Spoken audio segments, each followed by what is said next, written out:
Me pediste que cree un usuario nuevo. Sí, creo un usuario nuevo, con un correo. Ustedes van allá, crean un usuario nuevo.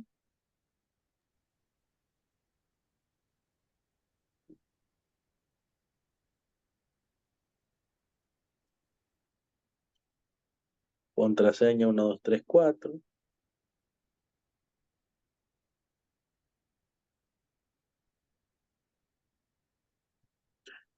Y pues luego ya inician sesión con sus credenciales ingresadas.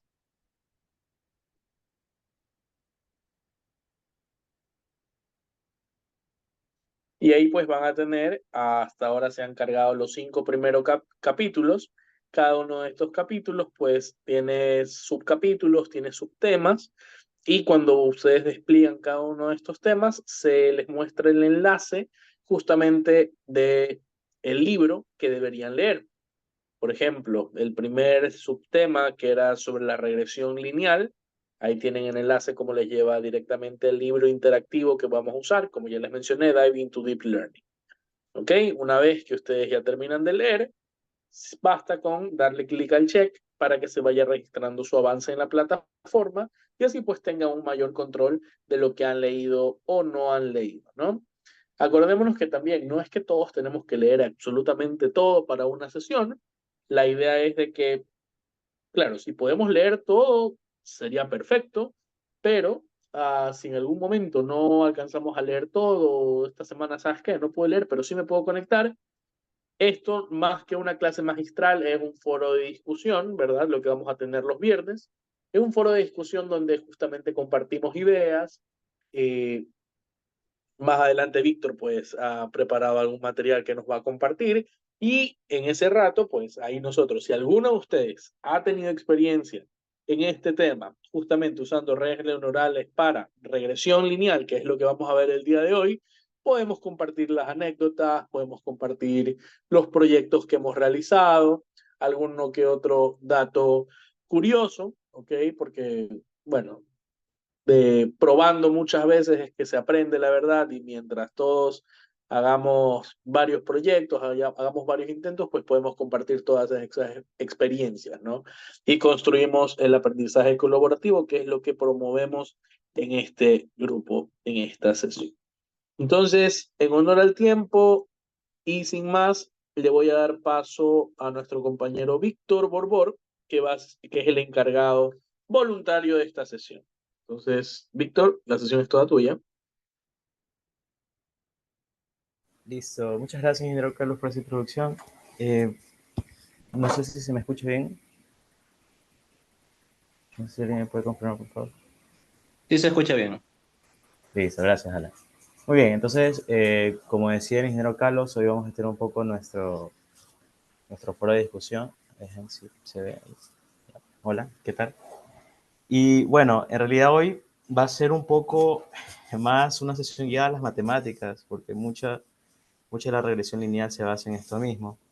Entonces me confirman si ya se ve. Ya, entonces, uy, sí se ve la pantalla, ¿no? Okay, creo que esto no sé si lo puedo borrar un momento. Sí, se ve la pantalla.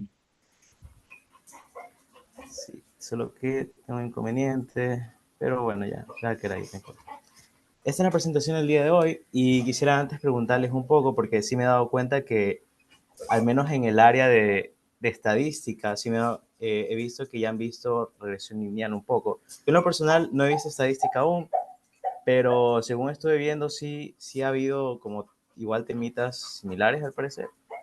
Entonces, eso antes que empezar de la siguiente diapositiva, quisiera conocer si alguien escuchaba antes de regresión lineal.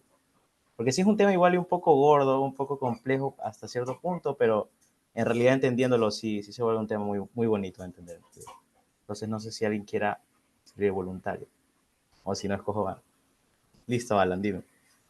Mira, para irnos por algo un poco más simple y no tan complejo, creo que ya utilizamos regresión lineal muchas veces en nuestras vidas sin darnos cuenta, como en base a cierta información de todo un historial de eventos que nos han ocurrido, tomamos decisiones a partir de eso, porque pensamos que va a tener cierta tendencia al evolucionar en el tiempo. Así que creo que esa sería como una de las formas más simples que hemos visto, por ejemplo, tomar una decisión, aprovechar oportunidades, incluso hasta la comida que vamos a comer después. Creo que ahí es la idea más simple que puede encontrar incluso este regresión lineal. En realidad lo has dicho muy bien, Alan, muchas gracias. Justamente cuando se llegan a ver este asunto de las tendencias es que se comienza a elaborar un modelo de regresión lineal, en especial cuando se tienen variables numéricas y se ve una tendencia creciente o decreciente.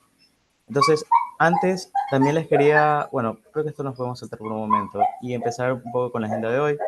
En realidad, vamos a repasar un poco los temas, así mismo a modo de foro, de lo que respecta a modelos, función de pérdida, que también ya se han hablado un poco antes, algoritmos de optimización, como son los tres algoritmos más grandes, o bueno, al menos los más hablados, que son Stochastic y unos cuantos más que lo vamos a ver, y poder escoger uno de ellos como que puede ser más óptimo, y que si han tenido experiencia con ellos antes, pues aún mejor. Cómo se cargan los datos y el entrenamiento y la regularización como un método para corregir ciertas cosas que pueden aparecer en el modelo. Uno de ellos, ya les adelanto, es el overfitting, que puede que unos u otros ya lo hayan escuchado antes. Entonces vamos a empezar con los modelos. Entonces aquí, justo antes de empezar, y algo que sí me he dado cuenta, al menos hace un tiempo y que me dio un poco de gracia, algo que les quería preguntar era si un modelo se encarga de predecir o adivinar. No sé si alguien me pueda responder a esa pregunta, entre predecir y adivinar. ¿Qué es lo que haría un modelo? Al menos en con lo que han leído hasta el momento, o igual has escuchado. ¿Qué podrían decir ustedes? No, personalmente, creo que el modelo al principio adivina, porque no quisiera adelantarme, pero es que es difícil de explicar sin eso. Es que en el algoritmo que vamos a hacer, nosotros a cada característica que tenemos, le vamos a dar un peso aleatorio al inicio. Entonces, al principio adivina. Y después, con eso de la regresión lineal, que es como ver la tendencia hacia, para predecir alguna cosa, esos datos tienen cierto error. Entonces, nos ayudamos de ese error para, para retroalimentar nuestro modelo y, y ya así no vaya adivinando los pesos, sino los vaya ajustando. Sí, de hecho lo dijiste muy bien, Jefferson. Muchas gracias. Y justamente por ahí vamos a empezar. Vamos a empezar con hablar un poco de hiperparámetros, como tú bien lo supiste decir, en los pesos. No solo se van a ajustar los pesos, también el intercepto de nuestra función, que se encarga de modelar, al menos en este caso, para regresión lineal. Entonces, si tenemos algo así, ¿qué es lo primero que igual pudieron notar? O sea, por ejemplo, tenemos precio igual al peso del área, podríamos decirlo como un peso, por el área, por el peso de una edad y por un valor de edad más un intercepto en B. O sea, igual y a primera vista puede que no se entienda, o igual algunas personas sí lo entendieron de una vez, pero aquí justamente están muchos de los conceptos que acaba también de explicar Jefferson. Entonces, una de las variables más importantes que aparecen cuando comenzamos a definir temas como la regresión lineal son temitas como estos. Ya. Esto de aquí se llaman los pesos, ¿no? Entonces, cuando nos referíamos a pesos, hablamos de aquellos números que van a permitir incrementar o reducir esa influencia que tienen cada uno de los features. ¿Ya? Y los features son estas variables aquí. ¿Qué es un feature? Prácticamente son las variables sobre las cuales va a basar el modelo su predicción. Que bueno, sí, como antes decía igual Jefferson, igual puede que parezca al principio adivinar y ya lo vamos a ver. El tema que tocó es muy interesante porque todos esos valores aleatorios que se generan al principio, igual y pueden que sean aleatorios, pero ya en el tema de programación igual y puede que no lo sean del todo, ya lo vamos a ver. Pero sí, features. Features sobre lo cual se va a basar el modelo. En este caso, el área y los años. Y claro, para en este caso estamos hablando de los precios de una casa. Este es un ejemplo, ¿no?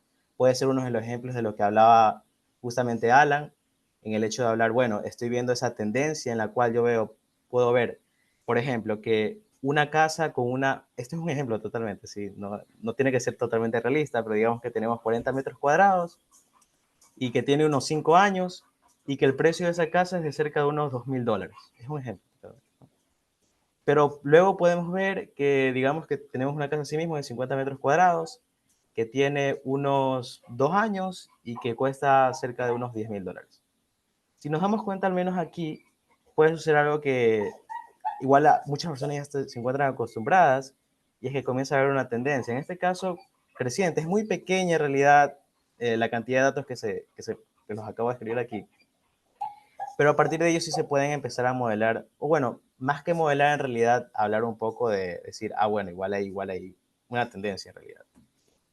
Y los pesos, ¿no? Los pesos, como justamente ya decía, sobre los cuales va a medir la influencia. Es decir, que si a esto yo le pongo algo como 0, exacto, a ver, dice Kevin que para la regresión lineal, con una función de hipótesis, funciones de hipótesis, de hecho, a ver, sí, no, sí, está bien. ¿Cuál tiene parámetros? Se setean aleatoriamente y se van ajustando en base a la función de error. Sí, justamente ya vamos a llegar a ese punto.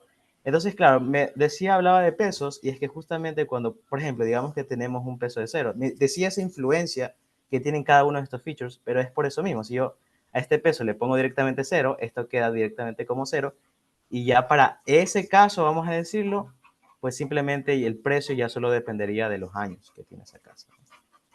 Entonces, a ese punto es el que quiero llegar, al menos hasta el momento, entender qué es un feature y qué es un peso, porque ya en la siguiente diapositiva nos vamos a dar cuenta que ya se lo puede, hasta cierto modo, pues llegar a modelar. El anterior caso era solo un ejemplo, pero como se ve el modelo, como se ve la función, en realidad es de esta forma. Tengo pesos, tengo features y tengo un intercepto, que eso no lo había dicho.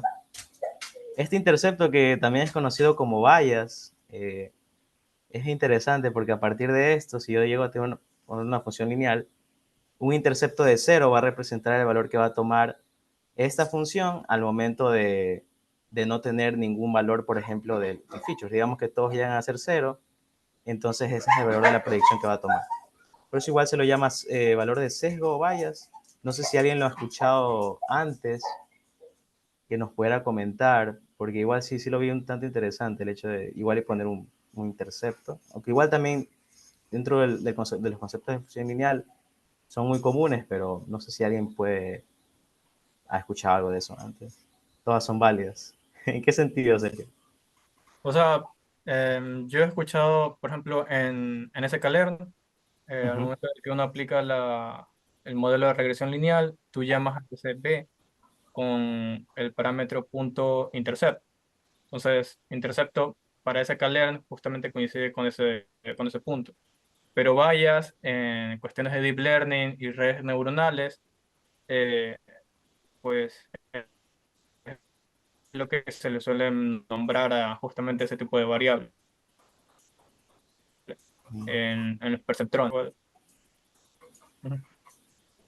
Los perceptrones. Sí, justamente eso que acabas de mencionar, SGD, me suena al algoritmo de optimización de Stochastic Gradient Descent, que también lo vamos a hablar ahorita mismo. Sí. Entonces nos damos cuenta que el concepto de bias, o al menos interceptos, sí se encuentra involucrado eh, librerías como puede ser SQL. Ahora, algo que igual también comentaba Alan antes, bueno, al menos en la sesión pasada también se comentaba, era la importancia de las matemáticas, y en especial cómo las computadoras llegan hasta cierto punto a tener una notación en la cual puedan aprovechar su poder computacional, vamos a decirlo así.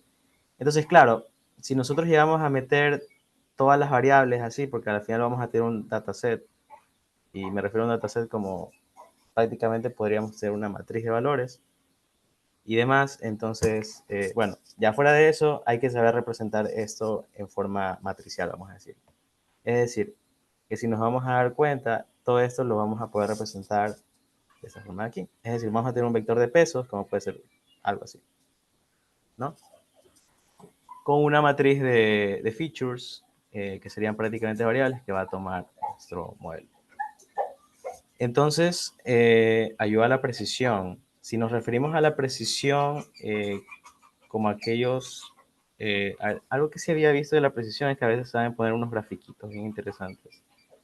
Cuando es precisión, justamente ponían un gráfico como estos donde se apuntaba, no recuerdo bien el nombre, pero sabían separar este concepto que era la precisión y otro que era la exactitud. Y precisión, si no me equivoco, creo que eran como que estaban bien esparcidos. Y cuando se decía que se tenía una alta exactitud era cuando estaban más cerca del punto.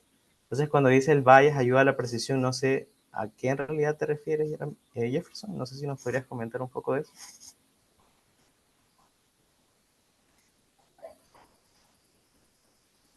No, No, bueno, no sé si lo pueda dibujar. Aquí creo que hay para poner un lápiz, pero no estoy seguro. No quiero dañarte la presentación. Bueno, no, tranqui. O sea, igual es en otra, es en diapositiva, o sea, no es en Zoom. ok. Bueno, voy a intentar explicarlo como yo lo entendí cuando a mí me lo explicaron. Lo que pasa es que, digamos que nuestra función no directamente es una función que sale del origen, sino que, eh, o sea, no es un mx más cero, sino es un mx más 2 porque los datos están un poco más arriba y tienen esa tendencia con esa pendiente. Entonces, nosotros, todas esas funciones no todos esos datos serían mejor expresados con la función mx más 2 no con la mx más cero. Entonces, por eso decía que el bias, que es ese desfase, ese offset nos ayuda a la precisión para mejorar con esos datos. Exacto, así, eso mismo.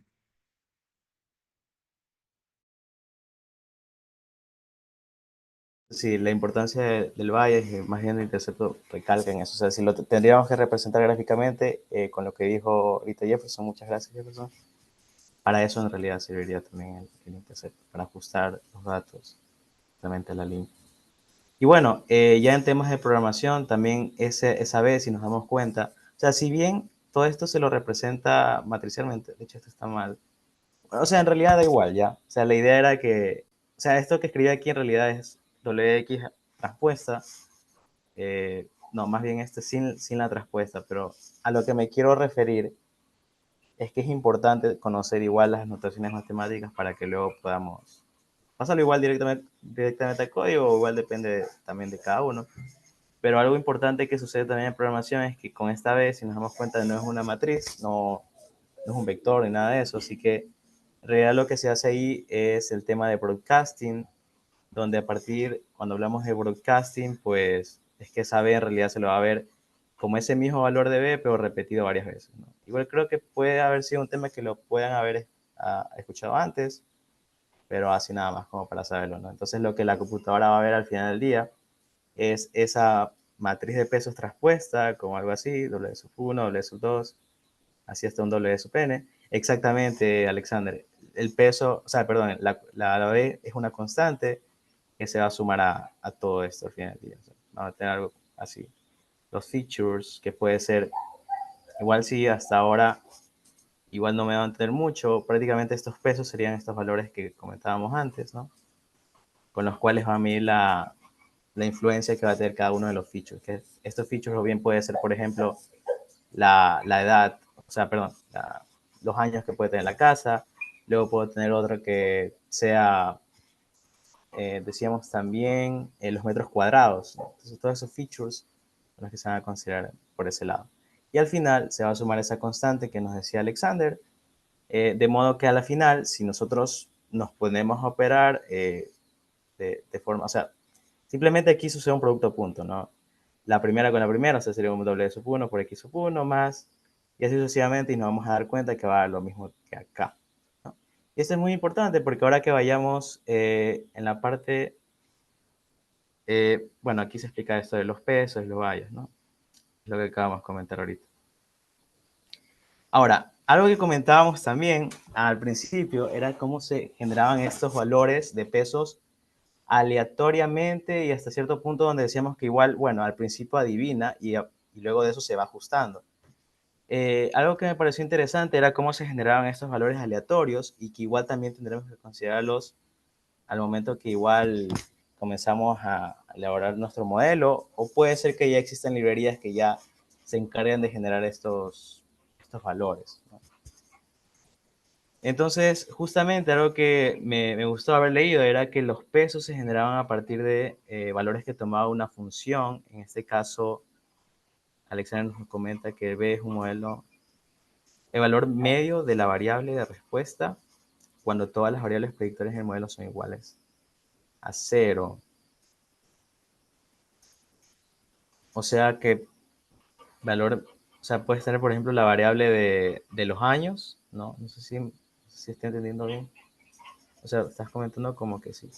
Podríamos tener la variable si consideramos esa variable como un feature, ¿no? Que podríamos tener los años que tiene una casa y representa el valor medio de la variable. O sea, que puedo tener igual varios valores, por ejemplo, 5, no sé, 6, 7, así, ¿no? Y la media podría ser, ah, la media, si no me equivoco, sería 7 o bueno, por ahí iría, no recuerdo bien. Bueno, media es a ver, tengo promedio, está el concepto de promedio y de media. Creo que el valle es igual a 1 y tiene su propio peso. También se va ajustando después entre... Claro, va a haber de hecho un paso en el cual se van a utilizar todos los hiperparámetros. De hecho, el objetivo que tienen los modelos de regresión lineal es ajustar justamente tanto peso como los pesos como el intercept. Entonces, ese es el objetivo principal. Pero bueno, creo que sí. A ver, algo que igual también les iba a preguntar, y bueno, ya nos podemos soltar esto, pero si son generados aleatoriamente, vienen de un valor de distribución normal, en realidad. Pero bueno, más allá de eso, aquí está el objetivo que les decía, ¿no? Sí, les iba a comentar, les iba a preguntar algo que está por aquí. Tenemos pesos, teníamos vallas, bueno, creo que está más adelante, pero es justamente un número que es el learning rate. No sé si lo han escuchado antes, que lo ponen como LR, pero creo que lo vamos a ver ahorita. Entonces sí, hasta ahora creo que lo más importante de entender, igual también Alexander me decía que representa el valor medio de la variable, eso no lo puedo entender del todo bien. Cuando todas las variables predictoras en el modelo son iguales a cero. Claro, sí. Ya entendí bien. Ya entiendo lo que decía Alexander. Sí. Justamente creo que era lo que decía al principio, y era que, claro, ¿qué pasa cuando tengo variables que simplemente son cero? O sea, digamos que una función que simplemente depende de una variable, ¿no? Entonces, si esta variable toma cero, entonces ese es el valor que va a tomar, en este caso, la predicción, vamos a decirlo así. Una vez que se haya sido ajustado y demás, digamos que tengo una función así, entonces el valor que va a tomar cuando un x sea igual a cero, entonces va a ser igual a cero. Y bueno, eso. Creo que podemos continuar. Y aquí está el asunto de los parámetros, de los hiperparámetros. Algo que me llamó la atención aquí es que acostumbran a poner este learning rate a 0.01. No sé si a alguien le ha tocado antes ajustar, o sea, poner ese input justamente, el learning rate lo conocen. Y es uno de los hiperparámetros que también se van a ubicar. O igual no sé si sean totalmente obligatorios. En realidad esto es la primera vez que lo leo, entonces no sé si alguien lo ha podido ver antes.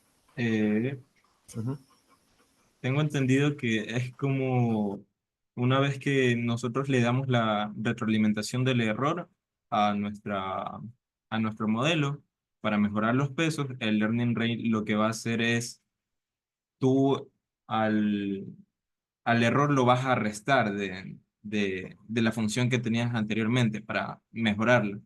Pero con el learning rate le multiplicas ese error para que no lo reste, o sea, como que no resta el total del error, sino una parte para como que dar pasos pequeños y así no dar saltos y que después nuestra predicción salga mala.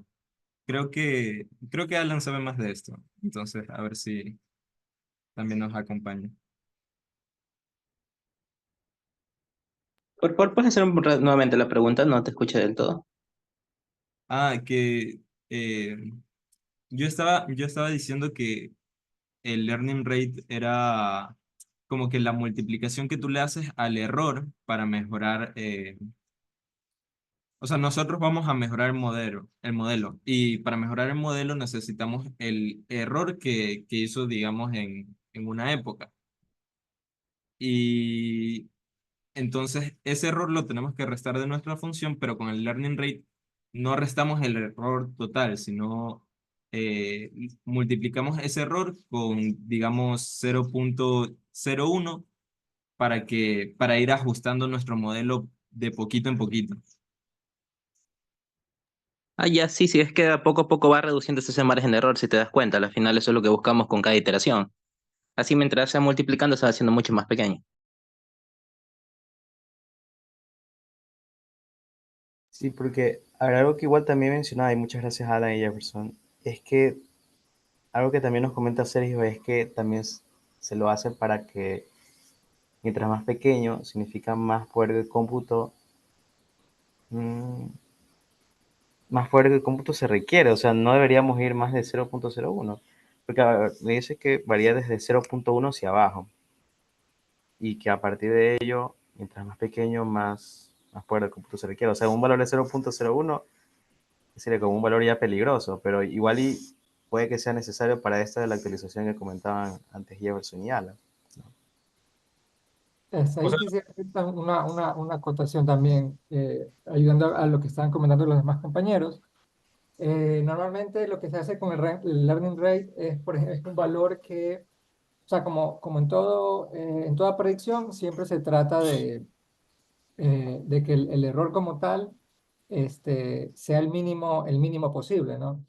Entonces, el learning rate es como que una cantidad que va a ir, se va a ir iterando, ¿no? Entonces, digamos que si nosotros escogemos como que un valor un poco alto, o sea, imaginen que tenemos como que una curva como que del error, ¿no? Entonces, ese learning rate, si es que es un valor alto, lo que va a hacer es como que ir saltando como que a lo largo de esa gráfica y en lugar de encontrar como que el mínimo posible, puede como que se lo salte y a la final como que no esté, eh, como que no encuentre como que el ideal. Por ejemplo, no sé si me puede ayudar ahí graficando una parábola x cuadrado desfasado, así como que en una gráfica más o menos. Pues, déjame ver si puedo hacer una pequeña anotación.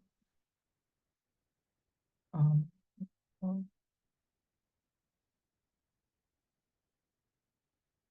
Pueda dibujar, pero o sea, si se refiere a una función, por ejemplo, x cuadrado, puede ser algo así, ¿no? O Ajá. desfasado, o desfasado, etc. Ajá. Entonces, la idea es como que siempre buscar el mínimo de la curva como tal. Entonces, lo que hace el learning rate es como que ir haciendo pequeños saltos a lo largo de toda la gráfica. Entonces, si tenemos como que saltos muy elevados, puede que no lleguemos al mínimo ideal, sino que como que lo saltemos y estemos como que en un error que quizás sí es pequeño, pero como que no lo suficiente, como que no lo ideal. Ahora, por el otro, desde la otra perspectiva, desde el otro extremo, si es que tenemos un learning rate muy chiquito, va a hacer saltos así mismo como que muy pequeñitos y va a demorar bastante en poder encontrar cuál es el error mínimo posible. Entonces, por eso es que se suele como que ahí digamos que ya entra la parte de la expertise eh, de la persona, como que buscar un learning rate, obviamente dependiendo de la aplicación y del caso, van a haber learning rate que sean como que necesarios que se pongan 0,2, puede que sean otros 0,01, entonces va a depender, pero la idea es esa, ¿no? Mientras más alto sea el learning rate, va a ser saltos más grandes y puede como quedarse el caso de que se salte de se sobrepase eh, ese valor mínimo. Y en cambio, si son muy chiquitos, eh, va a demorar bastante en llegar. De hecho, este es como que un caso típico, una gráfica como que la función aquí, una gráfica cuadrática, pero puede que el error tenga como que otra función diferente. Por ejemplo,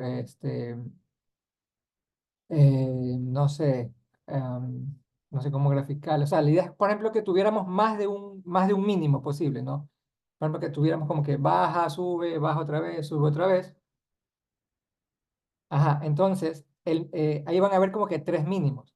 El mínimo ideal sería en este caso el de la tercera, ¿no? Pero si empezamos a usar learning rate muy chiquitos, nunca vamos a salir como que del primer sector, porque digamos que va a llegar y va a llegar a ese mínimo y va a pensar que, ah, ya, ok, este es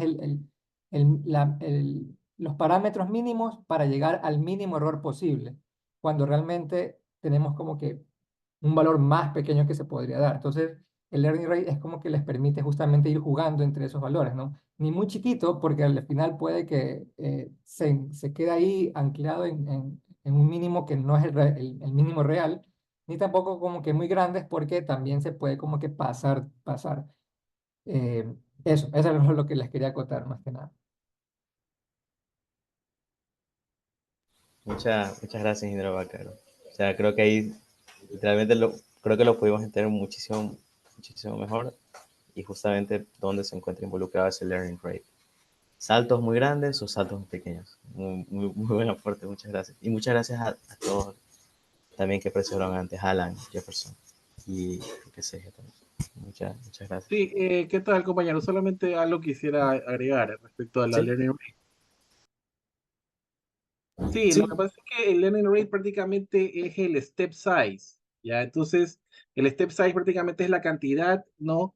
Digamos, con que los pesos ya son actualizados durante el entrenamiento, ¿ya? Entonces, por ejemplo, esto también se basa para, no digamos, avanzar hacia un mínimo, ¿ya? Con respecto a la función de pérdida. Entonces, por eso es que tenemos este prácticamente, ¿no? Step size, ¿no? Que es igual al learning rate, ¿ya? Y por si acaso, nos va entre 0 a 1. ¿No? Ese es prácticamente también es un hiperparámetro, no digamos de tuning. Ya uno prácticamente cuando quiere entrenar un modelo, ya uno primero, por ejemplo, setea un valor de rate, no sé, 0.01, 0.001, 0.5, el que nosotros querramos. Ya. Entonces, esto prácticamente es para ir jugando, pues no digamos con este valor, no para minimizar la función de pérdida. Ya. Y como comenté, es un parámetro ligado a tuning, ¿no? Ese es prácticamente el N rate o step size. Eso quería comentar. Gracias. listo. No, muchas gracias, compañero. No puede ver su nombre, pero sí. O sea, justamente aquí nos damos cuenta que se lo puede ver de distintas perspectivas en cuanto a cómo se puede ver ese learning rate. ¿Sí? Bueno, entonces sí, hasta el momento podemos conocer hiperparámetros como pueden ser este learning rate, número de inputs, bueno, y demás. Así rápido podemos tener esta forma en la cual se puede programar, que es la programación orientada a objetos. Si, bueno, aquí podemos definir inputs como learning rate y demás, y en cómo se van guardando cada una de estas variables como safe hyperparámetros, que ese en realidad no es un método que se encuentra en esa clase, sino que aquí estamos justamente heredando de un módulo que estaba como tal en el programa, en el libro, pero tranquilamente esto se podría reemplazar con un self.w, aunque aquí me doy cuenta que no, perdón, por ejemplo, el self.r, perdón, learning rate, se pondría el learning rate, digamos. O sea, esa sería una variable de clase. Pero, bueno, más allá de eso, aquí también está esta variable del peso. Si me disculpo un momento, voy a borrar un poco de cosas. Entonces tenemos estas variables de los pesos, cómo es inicializado para que nos comencemos a familiarizar igual un poco, o si ya antes ya han tratado con ello, pues aún mejor. Cómo está esta variable del peso inicializada, las variables en este caso, del intercepto, que si no me equivoco es inicializado en 1. Y creo que alguien sí comentaba antes por qué inicializado en 1, pero bueno, aquí está cómo se genera aleatoriamente ese vector de los pesos. O sea, van a ser totalmente de números aleatorios, por ejemplo, un 0.1 o igual un 1, un 2 y demás. Aunque estos en realidad se toman a partir de una distribución, que es la distribución normal, que según su ecuación, pues lo más importante es el valor de sigma. Sigma, y había un valor más que era el promedio, si no me equivoco, la media. y ese es un valor de 0. Pero lo que hay que entender en realidad es que al final del día son valores generados aleatoriamente sobre los pesos. Aquí está la función prácticamente representada, lo que teníamos antes.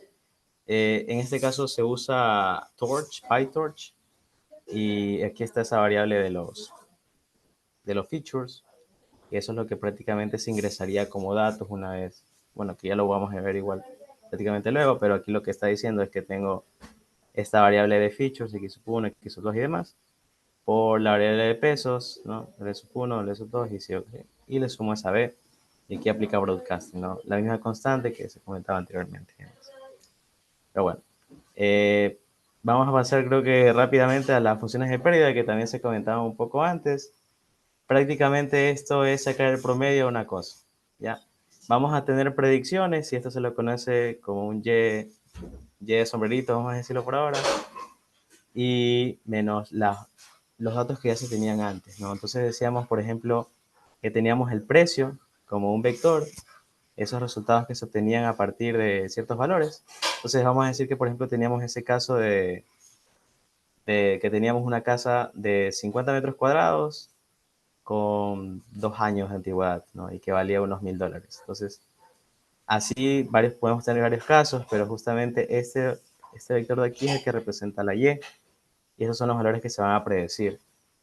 Entonces, o más bien esas estimaciones, justamente viene de la función de acá, que es la que ya habíamos dicho anteriormente.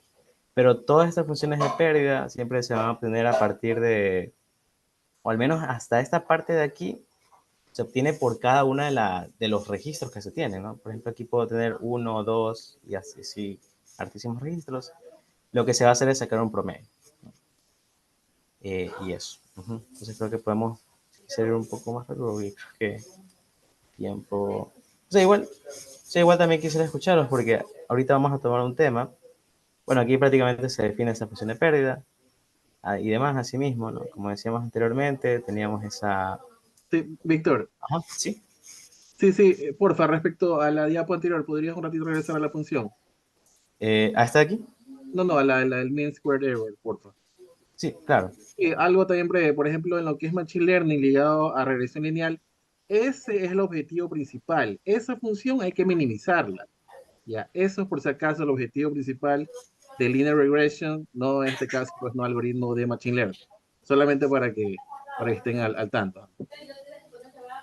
No, sí, de hecho, muchas gracias, Alexander. Justamente, sí, es un punto muy importante porque a partir de este vamos a obtener derivadas para actualizar la variable, tanto la variable de los pesos como el vector de los pesos y el vector del intercepto, que en realidad es una constante nada más. Pero sí, en realidad sí es demasiado importante. Justamente ahorita lo vamos a topar en el algoritmo de optimización. Algoritmos de optimización, existe el del gradiente descendiente.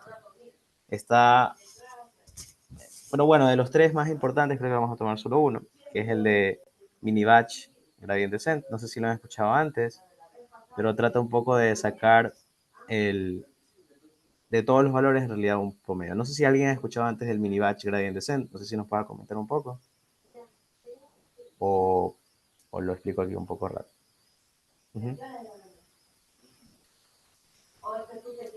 Algoritmos de optimización, de cómo se va a ir actualizando esta variable. Esta variable de aquí es tranquilamente ese vector de pesos que vamos a tener, o el vector de los interceptos, ¿no? Que esto ya sabemos que es una constante, eso es lo que es, eso se broadcast, ¿no? ¿Cómo se ve esto en realidad? Es que a la función de pérdida se le va a sacar el gradiente. Recordemos que igual cuando teníamos la función de pérdida, bueno, aquí en realidad se lo ve como un promedio, pero lo que en realidad lo que sucede hasta el final es que se le va a tener que calcular ese gradiente a toda esta función de aquí.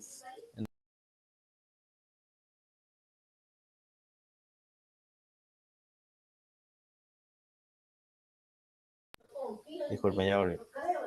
A ver, entonces tenemos eso, ¿no? Entonces, lo que se va a tener que hacer es sacar el gradiente, que se sacan derivadas tanto respecto a la variable de los pesos como respecto al intercepto. Entonces vamos a tener en realidad cuando saquemos con respecto a los pesos, se va a obtener un vector de gradientes, se va a obtener, por ejemplo, algo como la derivada de la función de pérdida con respecto a la primera variable del peso y demás, y así varias variables con respecto a tantos pesos se tengan. No sé si alguien ha comentado algo en el chat. Alexander comenta un enlace que tiene la melodía de los No, sí, o algoritmos. sea, ese enlace Sí, lo comparto para que luego lo puedan revisar porque, no, digamos, ah, detalla muy bien lo que es la gradiente descendiente. claro, sí, del gradiente descendiente, sí, justamente ese tema que ahorita estamos tomando. Igual si pueden también visitar el enlace que también acaba de compartir Alexander, que creo que aquí sí también había leído un poco. Pero sí, súper interesante este tema. Va a consistir al final del día sacar el gradiente, sacar las derivadas con respecto a esas variables y demás. Entonces, al final del día, ese vector que lo que vamos a ver ahí es el que va a estar justamente aquí. Y aquí está el learning rate. Learning rate que lo habíamos puesto un 0.01 al menos de comienzo y que sabíamos que podía cambiar y demás. Este es el valor que ya tenía, puede tener el peso como tal. Vemos que al final todo esto se opera entre vectores. Entonces va a haber un vector de pesos ahí, va a haber un learning rate, un vector de gradiente y demás, que también va a ser importante para el tema del gradiente descendiente. Pero bueno, más allá del mini batch, gradient descent o stochastic gradient descent, vamos a verlo más en este tema de código y de cómo las librerías de PyTorch lo aprovechan para sacar el gradiente, ¿no? Por ejemplo, cuando nosotros antes definíamos esto de acá, que era la función, en este caso de forward, justamente se define yo puedo poner una variable y esto de aquí, y luego de eso, tener la oportunidad de hacer un y.backward, en este caso con PyTorch, para que se encargue totalmente de sacar esas derivadas, para no estarse preocupando de qué algoritmo igual y puedo usar y demás. Y no sé si alguien ha tenido experiencia directamente en eso, porque si no me equivoco mucho de las librerías actuales, como igual y decía también Sergio, como sklearn y demás, de hecho ya se encargan de implementar eso. Cuando uno igual se pone a estudiar esto, creo que más es para entender qué sucede en realidad, qué es lo que hay que ir igual metiendo, como puede ser el learning rate y demás. Pero así como usar directamente esto, no sé si a alguien le ha tocado directamente, como sacar derivadas y demás. No sé si sea algo netamente guiado a que se tenga que encargar una librería. No sé si alguien nos pueda comentar acerca de eso algo. Uh-huh. No sé si me voy a entender. Estoy yendo muy rápido. En mi Nadie. caso no he trabajado tanto con la parte así matemática, sinceramente no me he puesto tanto empeño, pero creo que es Sí. algo importante. Sin embargo, sí he visto bastante que recalcan especialmente en lo que sería ya arquitecturas mucho más complejas de cómo es importante tomar en cuenta la parte del gradiente. Eso sí, lo recalco que lo he visto. No tengo tanta experiencia en eso, también estoy aprendiendo, pero siempre escucho que recalcan de la importancia que tiene. Sí. Entonces, bueno, igual sí. Al parecer igual no es muy buen usado porque ya, como sabemos, muchas librerías ya implementan esto. Pero sí, igual y puede pasar como dice Alan, que es el caso en que en temas de arquitecturas más complejas, pues es importante conocer. Y bueno, así mismo podemos definir esta función de step que luego se le va a usar para se elabora el algoritmo como tal, donde aquí se ve que se utiliza cada una de las variables. Aquí se hace un for, pero prácticamente es porque en ese for tengo parámetros que son el vector de los pesos y el vector más bien, sí, sabemos que es un vector, claramente, son una constante que va a estar repetida. Pero al final del día es eso, ¿sí? Ir actualizando gracias a ese gradiente que se obtiene, en este caso, la función de pérdida. Y como comentaba Alexander, pues también es súper importante y cómo a partir de ello pues se va a ir actualizando cada uno de los hiperparámetros, tanto los pesos como el vector del intercepto. Aquí esto solo es para actualizar, no está relevante, al menos hasta ahorita. Y bueno, así ya para ir igual un poco más adelante. A ver, aquí en realidad es prácticamente cómo se va a ir cargando cada batch, refiriéndome a cada batch, porque yo puedo tener un dataset así inmenso, pero lo que voy a hacer es que, y lo bueno que aprovechamos en el mini batch client descent, es que no, igual no vamos actualizando así de una, sino que voy tomando ciertos batches, es decir, ciertos pedazos de datos, como pueden ser, digamos que yo tengo aquí 1000 y voy tomando, igual es un ejemplo, obviamente 20, lo que son pocos, si no me equivoco.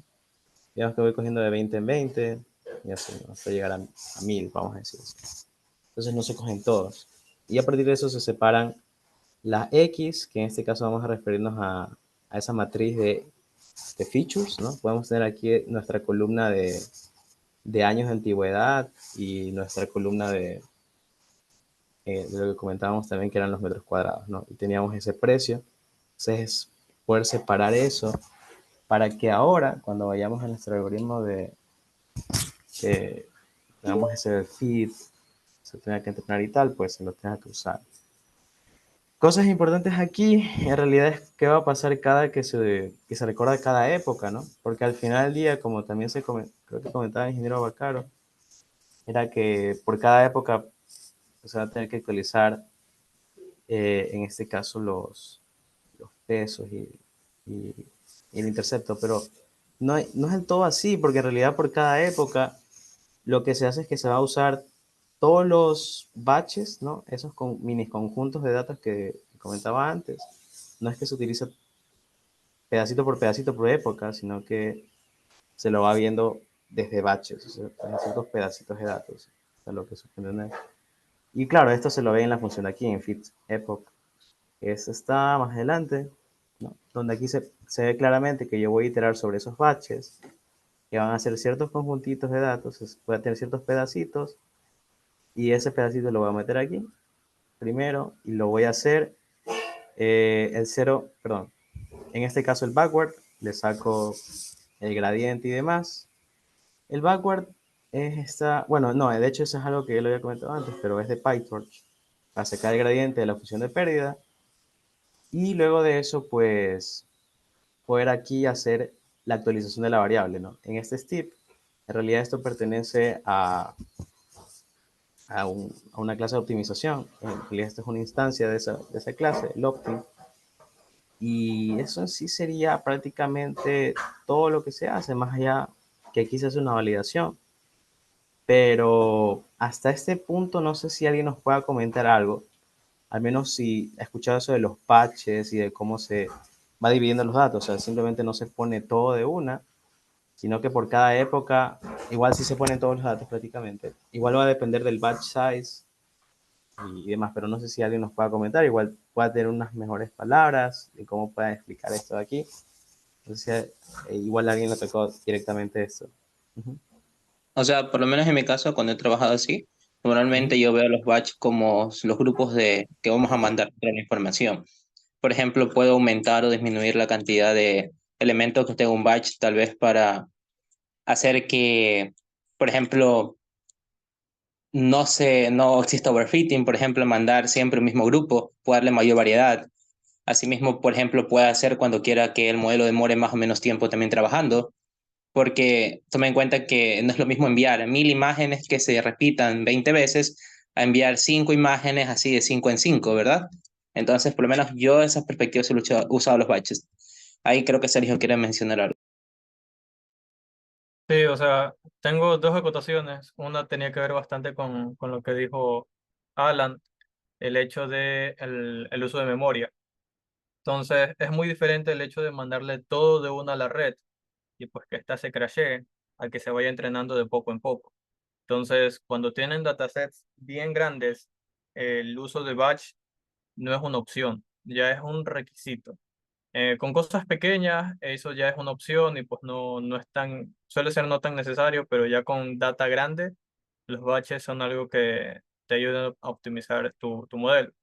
Otra cosa, una relación de los batch con las funciones de pérdida, aparte también es que y por lo menos he visto en Keras que te permite de cierta manera modificar, porque en todas estas librerías siempre hay una opción para personalizar mucho más tu modelo, crear nuevas funciones de pérdida, nuevas funciones de optimización, etcétera. Ya, entonces, al momento de que uno quiere crear una función de pérdida, uno de los parámetros que te pide setear el reductor.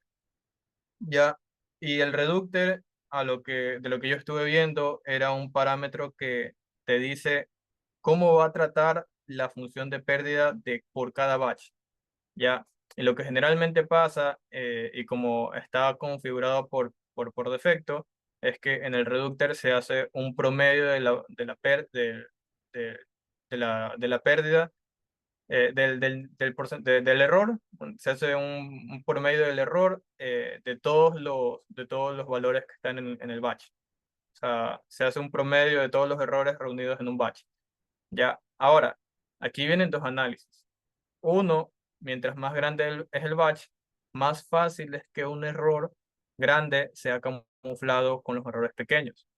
Y otra cosa es que entre más pequeño sea un batch, más difícil va a ser justamente eso. Entonces, probablemente con batch grandes, lo puede pasar que tu red no esté detectando realmente errores que pueden ser mejorados. Ya, entonces, ese es como que otro punto de análisis también que quería mencionar.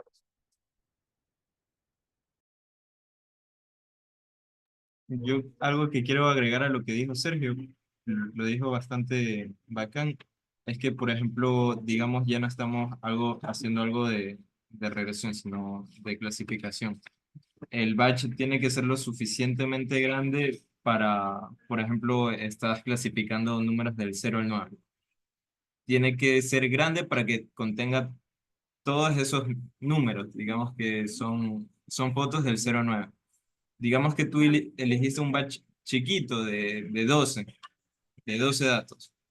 Entonces puede que no estén todos los números del 0 al 9 para entrenar tu modelo. Entonces, eso creo que es a lo que se refiere Sergio, de que no vas a tener eh, no vas a conseguir ajustar el error correctamente. Entonces, por eso necesitas unos batch un poco más grandes para que entren todos esos parámetros, esas características que tendría que ver tu modelo.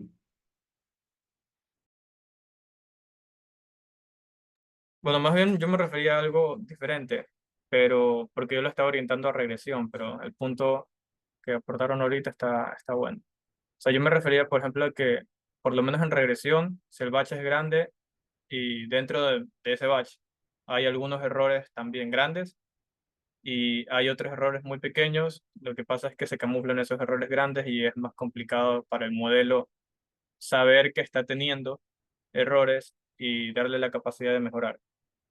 Como decirle a tu amigo que expone muy bien, pero en realidad expone terriblemente mal, pues nunca va a saber que tiene que mejorar. Básicamente eso.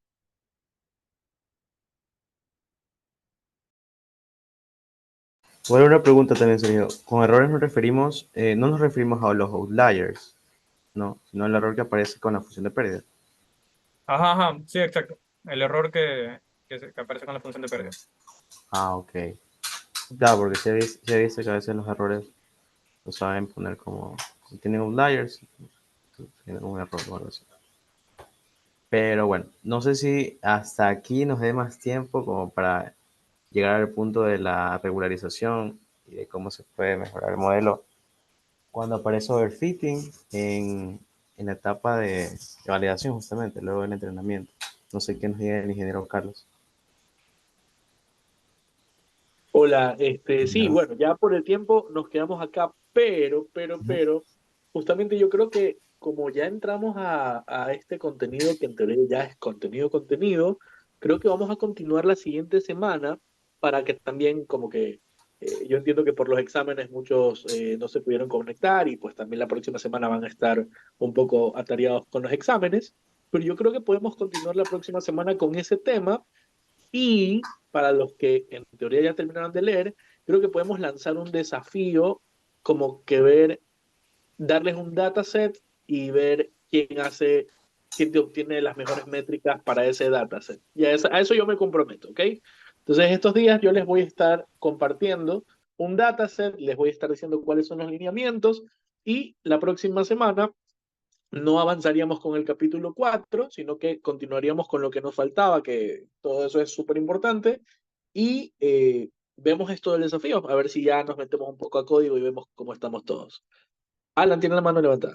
Sí, una consulta. Ahorita que vamos a hacer el desafío, ¿va a ser así tipo individual y más o menos cuánto tiempo se tendría? O sea, hasta la siguiente reunión ya tendríamos que estar avanzados, si es posible hacerlo antes para socializarlo o algo así. O sea, ya para la siguiente reunión, yo creo que ya nos conectamos y discutimos los resultados, quien quiera compartir, y ahí podemos ver, pues, ¿no? Quién obtuvo las métricas o quién obtuvo más, menos, todas esas cosas. Y Entonces, tengo una sí, pregunta, una consulta. Eh, Había visto que, o sea, nosotros tenemos los pesos aleatorios al principio, pero algo había escuchado de que a veces se tienen ciertas semillas para cierto tipo de datos que nos ayudan a entrenar nuestro modelo más rápido.